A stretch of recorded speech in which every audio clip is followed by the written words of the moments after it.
So, Final Fantasy VII Rebirth. Sorry, I'm up. My hands. I was just outside raking. It's like it's cold, so that metal from the rake cold. So my hands just, need to warm up a little bit. It's also hard when I've got cats trying to play with the rake. But Final Fantasy VII Rebirth director says he wanted to avoid fan service, but not the kind you think. Fluffy butt. Hello. Come here. Come on. Come here, I got a little something for you. No. Come on. Come on. No. No. She's like, no, not today. Not today. I was going to pick her up so everyone can see her, but nope. So, Final Fantasy VII Rebirth director Naoki Yamaguchi has revealed that in developing Cloud and Crew's next adventure, he intentionally wanted to avoid filling the game with fan service. And thankfully, he's not talking about the sex appeal kind. So, when you think about fan service, you think of girls and, skimpy bikinis playing volleyball on the beach, or, things that show off their assets. But,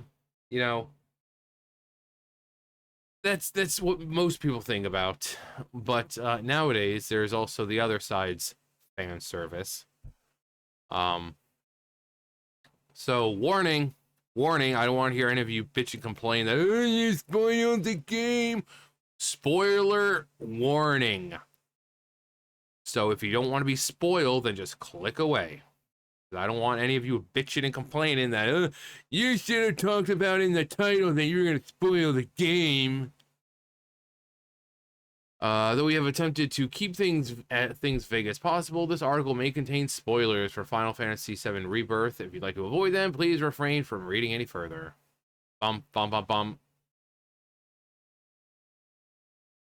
Reflecting on the game's development during a recent interview with Eurogamer's Ed Nightingale, Hamaguchi admitted that one of the biggest challenges he faced was avoiding the temptation of portraying one particular event in the exact fashion way as the original.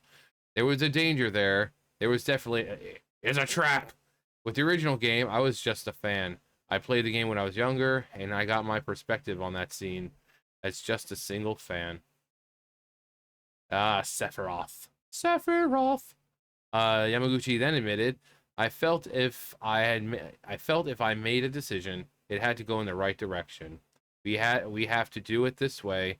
That way, that would very much make it a fan-driven thing.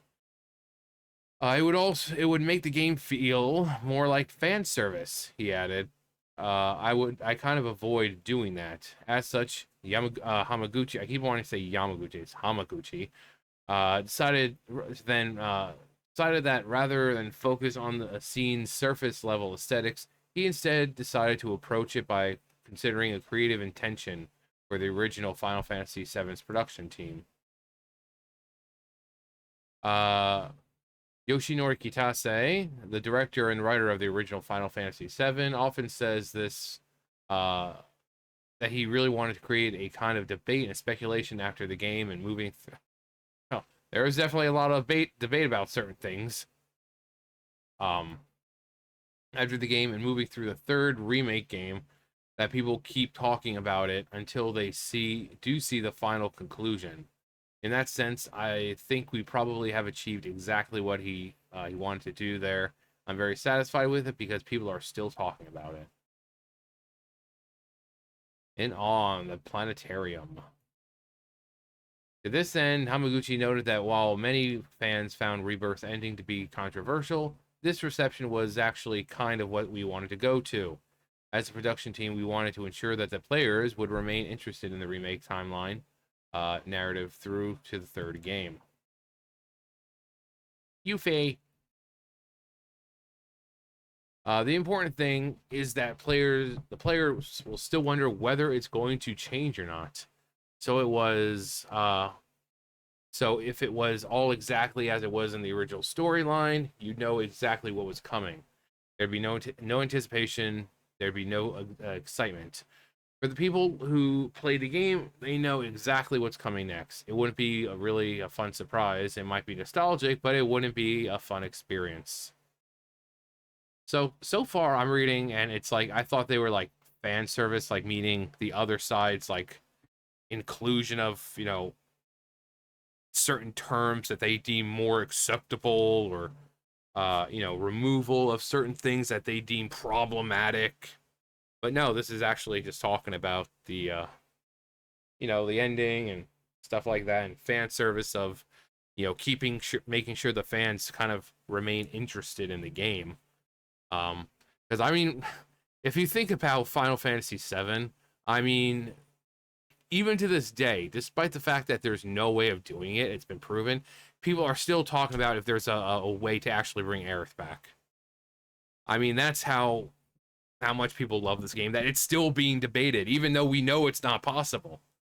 It's like, no, no, no, you need to do this, and you'll see fake videos online of Aerith coming back and this and that, and it's like, really. um but yeah, even what, 20 something years later, people are still just talking about that small part. Not small as in, oh, it's not that big of a deal, but in the broader scope of the game, it's a big game. So just that one instance, people are still talking about it and still obsessing on whether or not you can actually do anything about it. Um, Further speaking to the game's implementation of said changes, Hamaguchi asserted that the real purpose of these elements is to indicate to the player that this is where the story might change.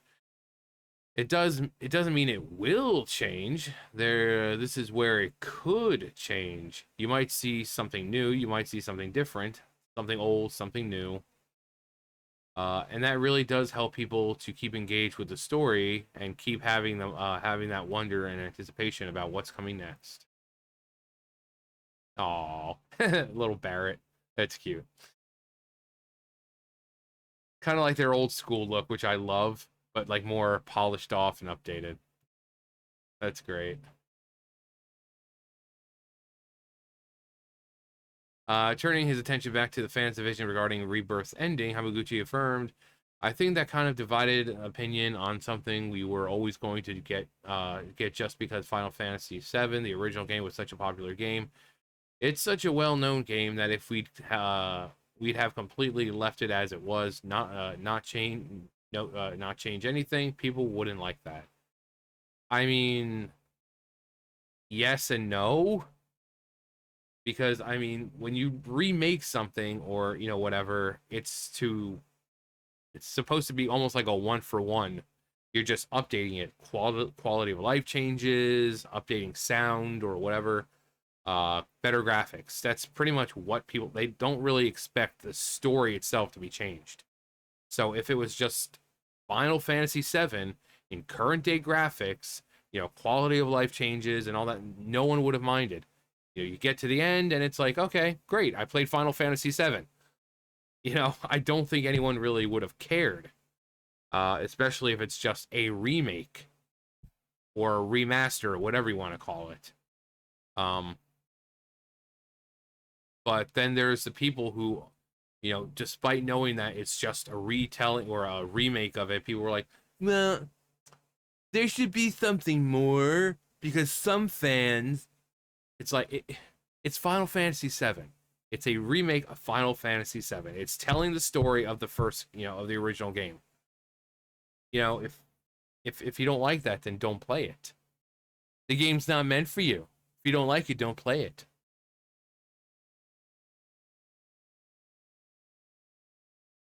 You know? So it's like, taking another great game or something, say you take like Ocarina of Time, right? Well known, well loved, and then saying you're going to remake it, but then changing the story completely. Well, then it's not Ocarina of Time. We're expecting the Ocarina of Time experience with a story still there, with just updated graphics, quality of life improvements, updated music. There you go. We don't expect to, get to the end, beat Ganondorf, and he's like, oh ho ho, I'm gonna tear open. You're gonna use a Triforce of Power and rip a portal open to another timeline, and we don't expect that. We don't expect anything at the end of it. It's just okay. I played Ocarina of Time, my childhood, right here in modern graphics. We don't expect that, but some people think that they deserve more. So that's why these companies sometimes feel the need to add more into the story, despite the fact that it's supposed to be just the first game or whatever game it's remaking, but just for with modern graphics, a modern engine. You know, it's like going through like the original Metroid, remaking the original Metroid, and then Samus actually dying at the end. You know, you get some mother brain and she dies. She dies. It's like, okay, well, that happened. I was expecting Metroid.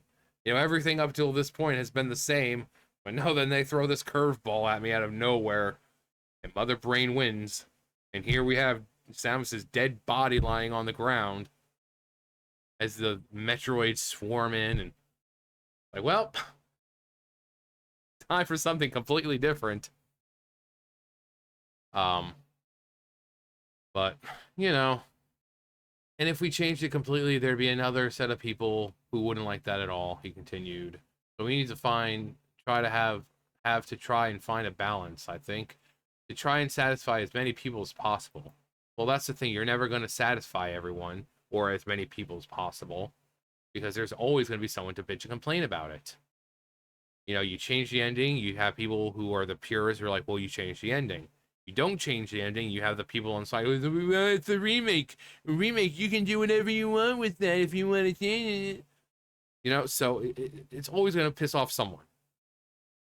So I would have just stuck to the story, and, finish the story, right?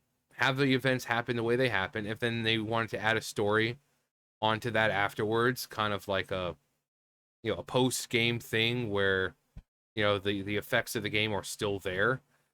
So that would have been cool, but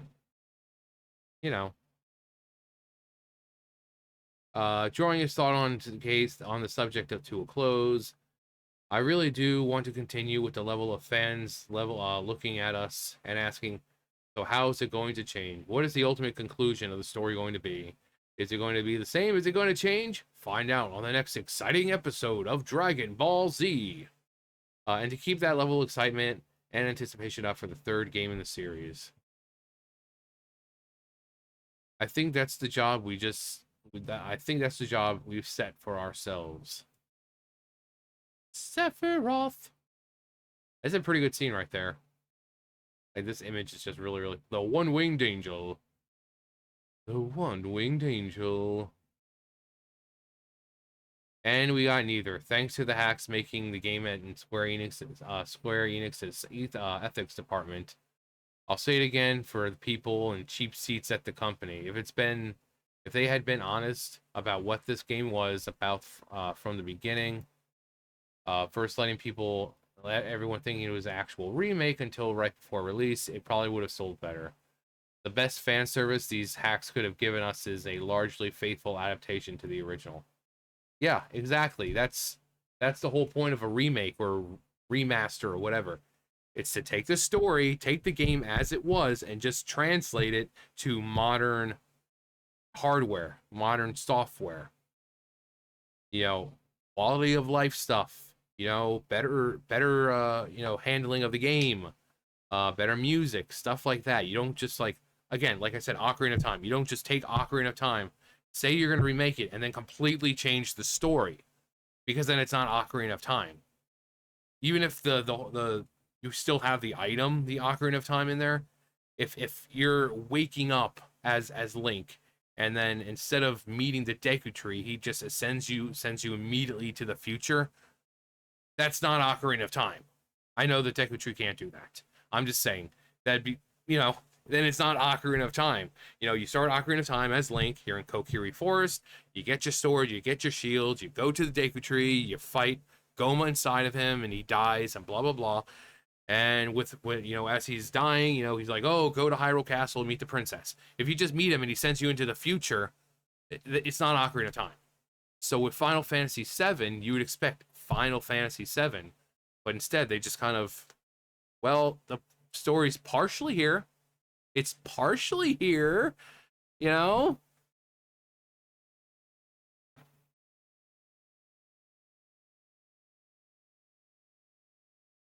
Uh, but yeah, basically subvert expectations. This is how they go broke purposely, not giving fans what they want, and they dragging it out for 3 games, and they wonder why they're losing money. Actual fans just wanted a straight up remake. They didn't want the original story just with action combat, having turn-based option. Uh, Turn-based option would have pleased everyone as a standalone game, not a trilogy. Square Enix has been run by complete idiots. I hope the stocks crater next year. They're delivering Final Fantasy XIV Mobile, meaning missing missing Link, is delayed again for the 4th time, and KH4 has had no info. Give up on Kingdom Hearts. It's not happening at this rate. I mean, we had that trailer from what, 2 years ago or something already. But everyone's like, it better not be a Kingdom Hearts 3 issue where it's like 6 years goes by and the game's still not out. Because yeah, that's how we'll look. It's like, why are you guys taking so long with this damn game? Like, weren't you working on Kingdom Hearts 4 while Kingdom Hearts 3 was being worked on? It shouldn't be taking almost 10 years. But we still don't have any info about the game. We still don't have any more trailers or whatever. It was just that one trailer, and that was it. And that was it. We'll probably get GTA 6 before we get Kingdom Hearts 4. But, yeah. Fan service in the form of, you know, giving players, oh, let's give them something to talk about and keep them interested in the game. Well, I mean, it's a good thing. But if at this point, it's like with Final Fantasy VII, if you're just kind of doing it because your game's not selling well, and you just just blew the game so much that, you know, it's not really even Final Fantasy VII anymore. You know, they're doing what they have to do to get people invested in it again. Again, it's just a remake. You just take the original story and translate it to modern software and modern hardware. That's all you're really doing. You don't change the story. You don't change the story. So, but yeah. Anyway, if you guys were to have a game remade, despite the fact that game remakes just really don't need to keep happening, which game would it be? For me, despite the fact of I really don't want to see a remake, if it was implemented a different way, I would love to see Ocarina of Time remade, but in this form of Breath of the Wild. You know, instead of being very, you know, the story still happens and you're still forced to progress, but having a lot bigger Hyrule, you know, the treasures and everything you can find and upgrading, like having an RPG system where you can level up and stuff like that. That would be fun. You know, and that would really add to a game that's already really, really good. Even though that's not Ocarina of Time, you don't level up.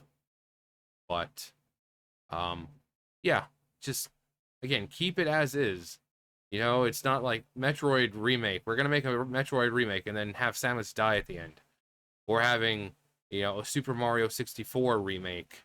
And instead of, you know, the castle, we're running around an actual, you know, Mushroom Kingdom, and it's like, well, that's not Super Mario 64.